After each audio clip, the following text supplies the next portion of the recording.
Assalamualaikum warahmatullahi wabarakatuh. Bismillah, alhamdulillah, wassalatu wassalamu ala rasulillah wa ala alihi wa sahbihi wa manittaba'a huda amma ba'du. Janabal afadil Sadatinul qurama ayul asatid wal ustadat, para musrif-musrifah yang saya hormati, segenap mahasantri yang saya hormati. Alhamdulillah, malam ini malam Jumat, malam yang agung, yang Allah menciptakan banyak kebaikan di dalamnya, dan kita ditakdir oleh Allah Subhanahu wa ta'ala malam ini bisa melakukan banyak kebaikan, banyak amal soleh dengan berjamaah, membaca yasin, membaca tahlil, manaqibil ikhtisar, juga membaca maulid Simtud Durar atau maulid Al-Habsyih yang dikarang oleh Al-Habib Ali bin Imam bin Ali Al-Habsyih. Dari itu semua lazim, wajib kepada kita untuk bersyukur bahwa kita ditempatkan menjadi bagian orang-orang yang diberi kesempatan untuk beramal soleh. Salawat serta salam semoga tetap terhaturkan kepada junjungan kita baginda Rasul Muhammad sallallahu alaihi wa alihi wasallam.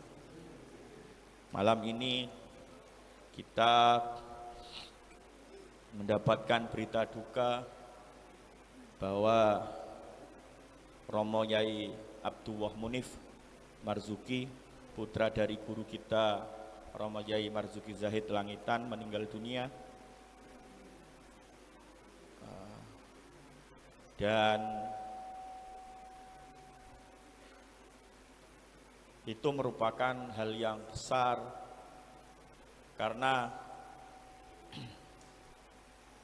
siapa yang tidak merasa bersedih, siapa yang tidak merasa kehilangan atas wafatnya orang alim, maka itu diragukan kesolehan hatinya.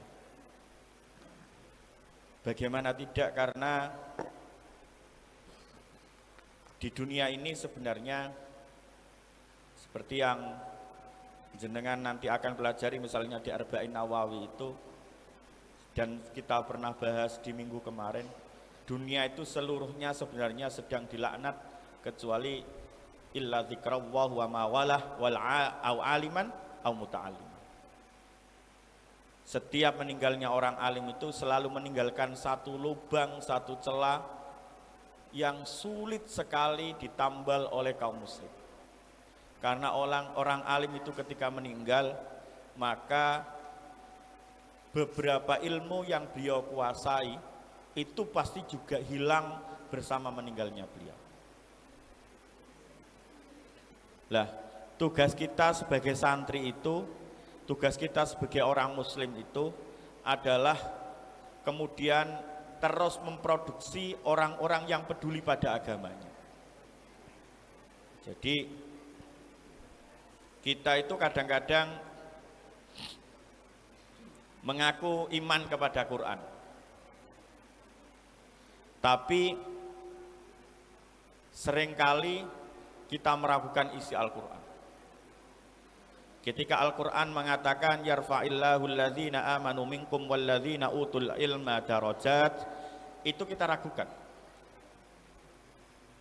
Banyak masih orang Islam yang mengatakan mau wedok terus sekolah digawe apa? Sekolah dhuwur-dhuwur digawe apa? Terus kuliah digawe apa? Terus mondok ngaji digawe apa? Bagaimana mungkin orang yang muslim, orang yang mengaku iman, yang mengimani Al-Quran, kemudian tidak yakin bahwa Allah menjanjikan yarfa'illahu alladhina amanu minkum walladhina utul ilma darajat. Bagaimana mungkin kita tidak meyakini bahwa orang yang punya ilmu itu derajatnya dinaikkan? Ketika Al-Quran mengatakan itu, ketika kalimatnya saja itu pakai fi'il mudhari', yarfa'illahu alladhina amanu, berarti ada proses dan itu langgeng naik derajatnya. Kalau tidak di dunia, kalau dia tidak kaya raya, itu bukan berarti dia tidak punya derajat. Karena bagi Allah, orang yang alim seperti itu, orang yang punya ilmu itu derajatnya tetap tinggi. Minimal orang yang alim itu dia mencukupi dirinya sendiri dengan ilmunya. Hebatnya ilmu itu adalah orang alim itu kalau sudah punya ilmu, hebatnya ilmu dalam banyak kitab disebutkan. Kehebatan ilmu itu adalah orang yang mempunyai ilmu, orang yang memilikinya itu bangga kalau memilikinya. Itu ilmu. Bahkan kadang-kadang orang yang tidak memilikinya itu mengakui memilikinya. Jadi koyok-koyok kadang-kadang gak paham itu ngaku-ngaku paham. Tapi jeleknya kebodohan itu adalah bahkan yang mempunyainya itu tidak mau mengakuinya. Uang sak bodoh-bodoh itu ora gelem ngaku bodoh. Saking jeleknya kebodohan. Lah, kita nuntut ilmu, anak sing misale lanang, mbok ya ora ono sebabe terus ngono melarikan diri. Terus ya ora kerasan. Lanang kok lemah ngono. Lah ngono ku terus dadi bojo tukaran karo bojone melayu nang wong tuane, wes gak karo-karuan. Jadi kita nuntut ilmu itu ya memang ya harus berat dulu. Ya memang harus berjuang dulu. Ya memang harus susah payah dulu. Makanya Imam Syafi'i itu mengatakan man lam yaduk murra ta'alumi sa'atan tajarru'a dzulla jahli tula hayatihi. Siapa yang tidak mau merasakan sedikit saja masa pahitnya menuntut ilmu, nek ana wong ora gelem diluk wae ngerasa sora nuntut ilmu, kata Imam Syafi'i tajarru'a dzulla jahli tula hayatihi. Nek ana wong koyok ngono, maka dia harus bersiap-siap merasakan pahitnya kebodohan seumur hidup. Wa man fatahu ta'alumu waqta syababi fakabbir alaihi arba'an liwafati. Nek ana arek enom jek cilik terus tibake kok ora gelem sinau, ora gelem ngaji, ora gelem kuliah, ora gelem sekolah, ora gelem belajar. Kata Imam Syafi'i, fakabbir alaihi arba'an liwafati. Iku nduk dhuwure arek iku takbir ping 4 karena anak itu sudah dianggap mati. Kenapa begitu? Mudah saja. Orang yang tidak punya ilmu, yang tidak mau belajar, yang tidak memiliki kehormatan ilmu di masyarakat itu pasti dianggap tidak ada.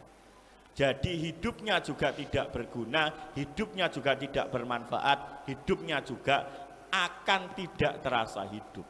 Makanya sampean nek ngono ki ya wis mondok, prosoku mondok-ndok ngene ponpes maiku wis enak.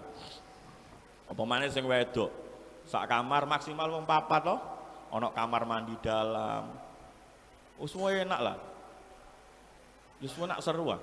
Ya misalnya sing lanang yuk wis enak, model kayak gitu itu sudah enak. Saya dulu mondok kamar kayak sampean itu 60 orang, jadi wong swidak sak kamar.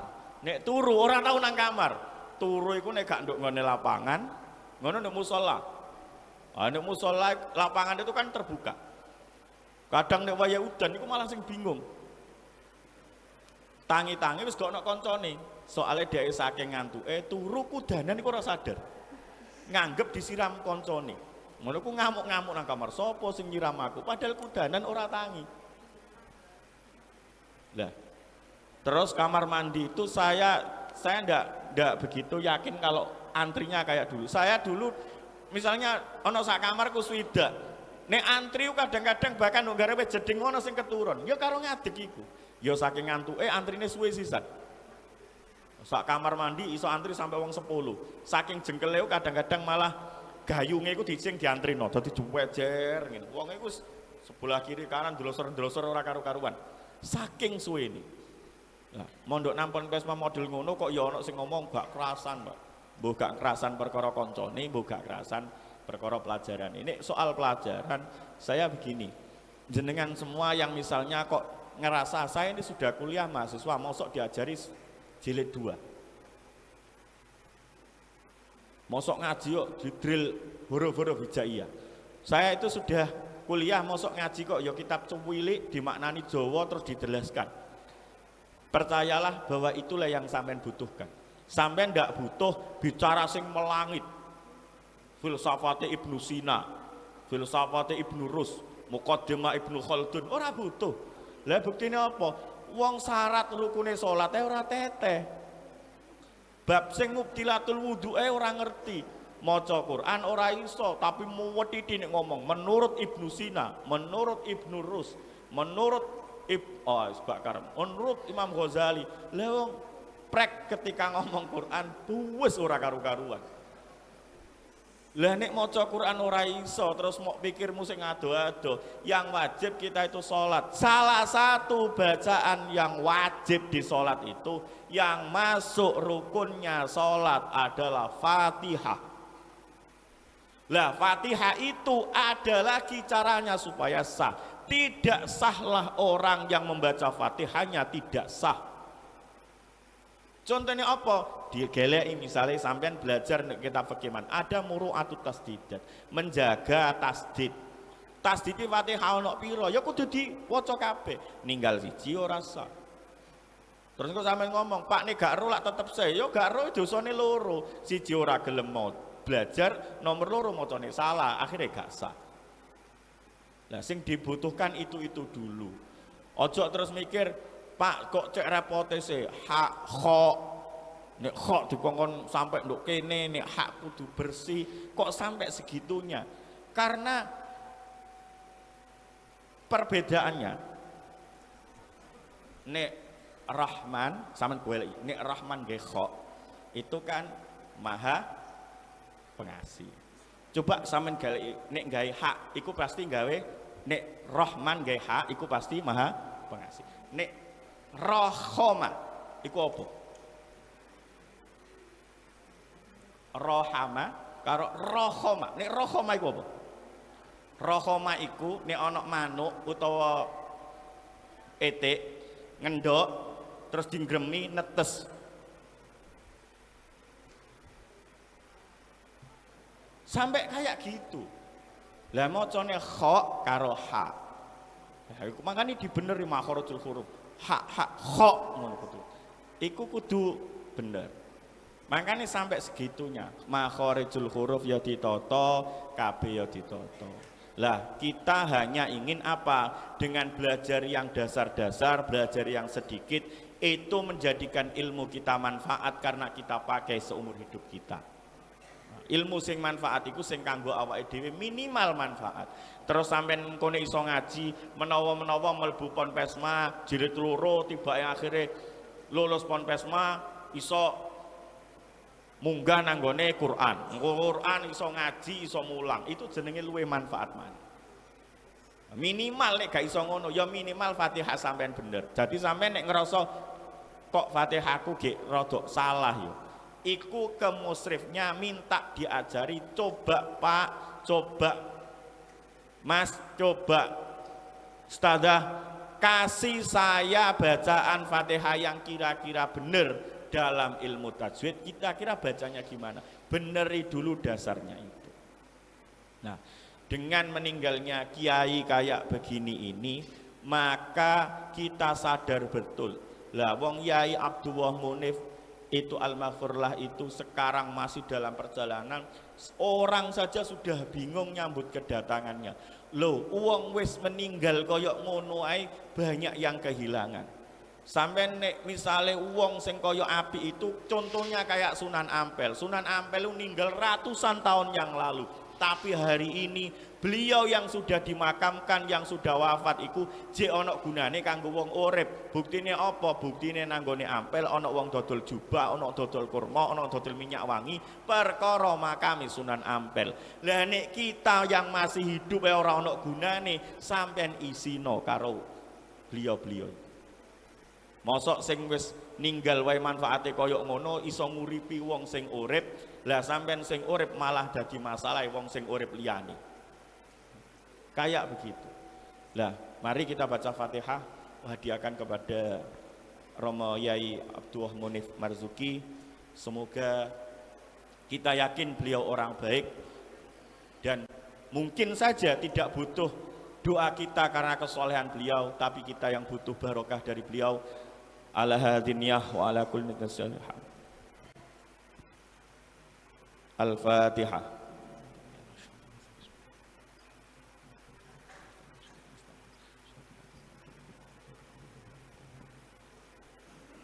Jadi itu sing durung-durung kerasan, masa ono sing durung kerasan? Ono sing durung kerasan.